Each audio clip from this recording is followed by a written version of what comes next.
ನಮಸ್ಕಾರ ವೀಕ್ಷಕರೇ, ಎಲ್ಲರ ಬದುಕು ಒಂದೇ ರೀತಿಯಾಗಿ ಸಾಗೋದಿಕ್ಕೆ ಸಾಧ್ಯವಿಲ್ಲ. ಕಷ್ಟಪಟ್ಟು ದುಡಿದರೂ ಕೂಡ ಸಂಬಳ ಸಿಗದೆ ಕಷ್ಟಪಡುವವರು ಅದೆಷ್ಟೋ ಮಂದಿ. ಬಡತನ ಮತ್ತು ಹೊಟ್ಟೆ ಹಸಿವು ಸಾಮಾನ್ಯವಾಗಿ ಎಲ್ಲರನ್ನ ರೊಚ್ಚಿಗೇಳುವಂತೆ ಮಾಡುತ್ತದೆ. ಅದರ ಮತ್ತೊಂದು ಸ್ವರೂಪವೇ ಇತ್ತೀಚೆಗೆ ನಡೆಯುತ್ತಿರುವಂತಹ ಡೆಲಿವರಿ ಪಾರ್ಟ್ನರ್ಗಳ ಪ್ರತಿಭಟನೆ. ಪ್ರತಿಯೊಬ್ಬರು ಹೇಳುವಂತೆ ಒಂದು ಕೆಲಸವನ್ನ ಬಿಟ್ಟು ಮತ್ತೊಂದು ಕೆಲಸವನ್ನು ಹಿಡಿದು ಜೀವನ ಸಾಗಿಸಬಹುದು. ಆದರೆ ನಮ್ಮ ಜನಗಳು ನಿಂತಿರುವುದು ಈ ಅನ್ಯಾಯಕ್ಕೆ ಪೂರ್ಣ ವಿರಾಮವನ್ನು ಹಾಕಲು. 2019 ಹೈದರಾಬಾದ್, ಚೆನ್ನೈ ಮತ್ತು ಬೆಂಗಳೂರು ಸೇರಿದಂತೆ ಹಲವೆಡೆ ಒಂದು ವಿಶಿಷ್ಟವಾದ ಪ್ರತಿಭಟನೆ ನಡೆಯುತ್ತದೆ. ಕಾರಣವಿಷ್ಟೇ, ತಮಗೆ ಸರಿಯಾದ ಸಂಬಳ ಸಿಗುತ್ತಿಲ್ಲವೆಂದು. ಇದನ್ನೆಲ್ಲ ಅರ್ಥ ಮಾಡಿಕೊಳ್ಳಬೇಕಾದ ಕಂಪನಿ ಎಂತಹ ಮನಸ್ಥಿತಿಗೆ ತಲುಪಿದೆ ಅಂದ್ರೆ, ದುಡಿಯುವವರು ಇದ್ದರೆ ದುಡಿಸಿ ಲಾಭವನ್ನು ಮಾಡಿಕೊಳ್ಳುತ್ತೇವೆ ಅನ್ನೋದಷ್ಟೇ.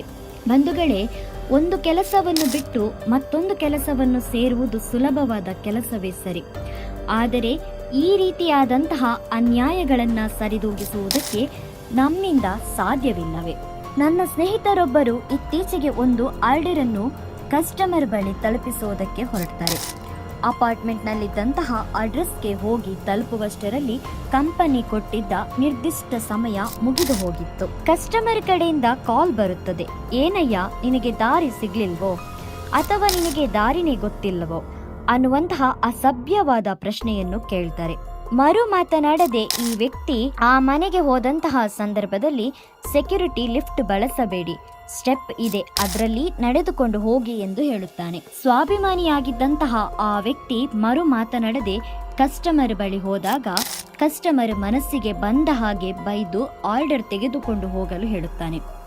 ಯಾರ ಸ್ವಾಮಿ ಇಂತಹ ಕೆಲಸವನ್ನು ಮಾಡುವುದಕ್ಕೆ ಸಾಧ್ಯ? ಕೊಡುವಂತಹ 10-20 ರೂಪಾಯಿಗೆ ಇಷ್ಟು ಕಷ್ಟಗಳನ್ನು ಎದುರಿಸಿಕೊಂಡು ಸ್ವಾಭಿಮಾನವನ್ನು ಮರೆತು ಬದುಕಬೇಕು ಅಂದ್ರೆ ಸ್ವಲ್ಪ ಕಷ್ಟನೇ ಬಿಡಿ. ಎಲ್ಲವೂ ಸರಿ, ಆದ್ರೆ ಪ್ರತಿಭಟನೆ ಯಾತಕ್ಕೆ? ಕೆಲವೊಂದು ವಿಚಾರಗಳನ್ನು ನಾವು ತಿಳಿಯೋದಕ್ಕೆ ಹೊರಟಾಗ ಈ ಡೆಲಿವರಿ ಕಂಪನಿಗಳು ಕೆಲಸಗಾರರನ್ನ ಯಾವ ರೀತಿಯಾಗಿ ನಡೆಸಿಕೊಳ್ಳುತ್ತಿದೆ ಅನ್ನೋದನ್ನ ನಾವುಗಳು ವಿಮರ್ಶೆ ಮಾಡಲೇಬೇಕು. ಸಂಬಳ ಬಿಡಿ, ಸ್ವಲ್ಪ ಗೌರವವನ್ನು ಕೊಡಬೇಕು ಅನ್ನುವಂತಹ ಸಾಮಾನ್ಯ ಜ್ಞಾನ ಇಲ್ಲದಂತಹ ಮನುಷ್ಯರು ನಾವುಗಳು. ಯಾರೋ ಒಬ್ಬ ಒಪ್ಪತ್ತಿನ ಊಟವನ್ನು ನಮಗೆ ತಂದು ಕೊಡುತ್ತಾನೆ ಅಂದಾಗ ಅದಕ್ಕೆ ಗೌರವವನ್ನು ಕೊಟ್ಟು ತೆಗೆದುಕೊಳ್ಳಬೇಕು ಅನ್ನುವಂತಹ ಹುಮ್ಮಸ್ಸೇ ಇಲ್ಲದ ನಾವುಗಳು ಅವರಿಗೆ ಆ ಕೆಲಸವನ್ನು ಬಿಟ್ಟು ಮತ್ತೊಂದು ಕೆಲಸವನ್ನು ಹುಡುಕುವುದಕ್ಕೆ ಏನು ಎಂದು ಕೇಳುತ್ತೇವೆ. ಬಂಧುಗಳೇ, ಯೋಚನೆ ಮಾಡಿ, ಒಂದು ಮಿಡಲ್ ಕ್ಲಾಸ್ನಲ್ಲಿ ಹುಟ್ಟಿದಂತಹ ಯಾವುದೇ ಯುವಕನಿಂದ ಹಿಡಿದು ಮಿಡಲ್ ಕ್ಲಾಸ್ ಈ ಜೀವನವನ್ನು ನಡೆಸುತ್ತಿರುವಂತಹ ಗಂಡಸಿನವರೆಗೂ ಕೂಡ ದುಡ್ಡು ಬಹಳಷ್ಟು ಮುಖ್ಯವಾಗಿರುತ್ತದೆ.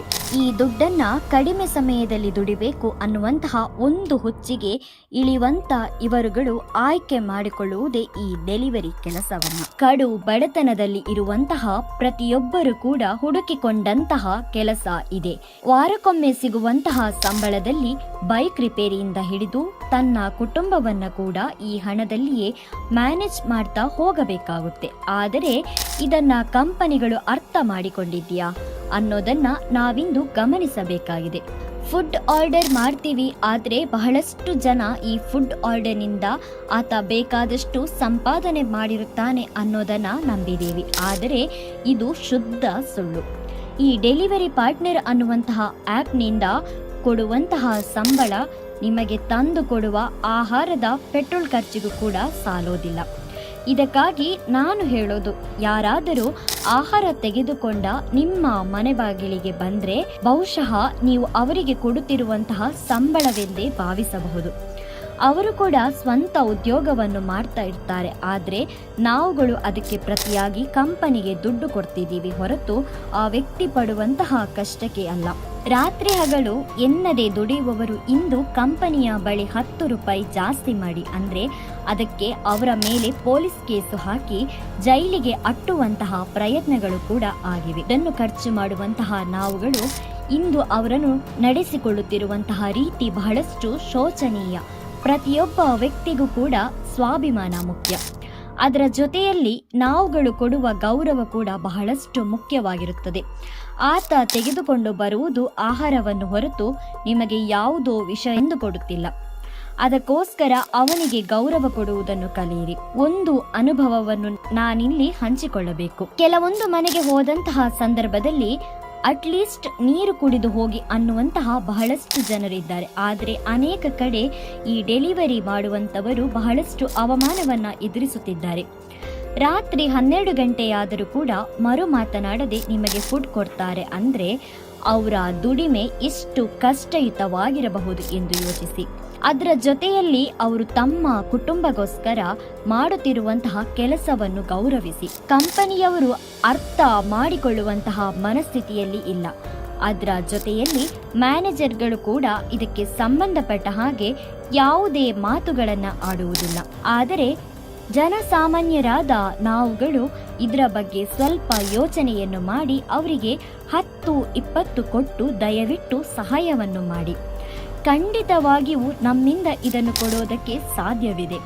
ಒಬ್ಬರ ಜೀವನ ನೀವು ಕೊಡುವಂತಹ ಈ ಸಣ್ಣ ಹಣದಿಂದ ಒಳ್ಳೆಯದಾಗುತ್ತದೆ ಅಂದರೆ ಖಂಡಿತವಾಗಿಯೂ ನೀವು ಇದನ್ನು ಮಾಡಬಹುದು.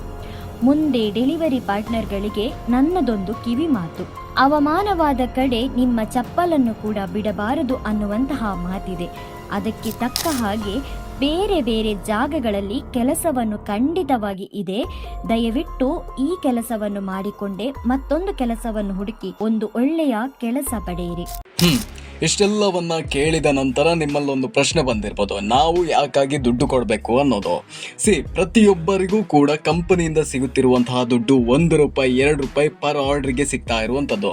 ಇದನ್ನು ನಾವು ತಿಳಿಯದೆ ನಾವೇನು ಮಾಡ್ತಿದ್ದೀವಿ ಅಂತ ಹೇಳಿದ್ರೆ ಕಂಪನಿಗೆ ದುಡ್ಡನ್ನು ಕೊಡ್ತಾ ಇದ್ದೀವಿ. ದಯವಿಟ್ಟು ಕಂಪನಿ ಸ್ಯಾಲ್ರಿ ಕೊಡ್ತಿದೆ ಹೌದು, ಆದರೆ ಈ ರೀತಿಯಾದಂತಹ ಯಾವ ಬಿಹೇವಿಯರ್ಗಳಿದೆ ನೋಡಿ, ಕಂಪನಿ ಮಾಡ್ತಿರುವಂತಹ ಅನ್ಯಾಯದ ವಿರುದ್ಧ ನಾವು ಬಹಳಷ್ಟು ವಿಡಿಯೋಗಳನ್ನು ಮಾಡಿ ಹಾಕ್ತಾ ಇದ್ವಿ. ಸೊ ಇದರ ವಿರುದ್ಧವಾಗಿ ನಾವು ಮಾತಾಡೋದಕ್ಕೆ ಹೋದರೆ ಬಹಳಷ್ಟು ಜನರ ಮೇಲೆ ಕೇಸ್ ಕೂಡ ಬಿದ್ದಿದೆ. ಹೌದು, ಡೆಲಿವರಿ ಪಾರ್ಟ್ನರ್ ಅನ್ನೋದು ಜಸ್ಟ್ ಒಂದು ಹೆಸರಿಗೆ ಮಾತ್ರ ಇರುವಂಥದ್ದು. ಅವರು ನಡೆಸಿಕೊಳ್ಳುತ್ತಿರುವಂತಹ ರೀತಿಯನ್ನು ನೀವೇನಾದರೂ ನೋಡಿದ್ರೆ ನಿಮ್ಮ ಕಣ್ಣಲ್ಲೂ ಕೂಡ ಒಂದು ತೊಟ್ಟು ನೀರು ಬರ್ಬೋದು. ಹೌದು, ನಮಗೆ ₹10, ₹20 ಇದೆಲ್ಲ ದೊಡ್ಡ ಮ್ಯಾಟರೇ ಆಗೋದಿಲ್ಲ, ಯಾವುದ್ಯಾವುದಕ್ಕೂ ಖರ್ಚು ಮಾಡ್ತೀವಿ.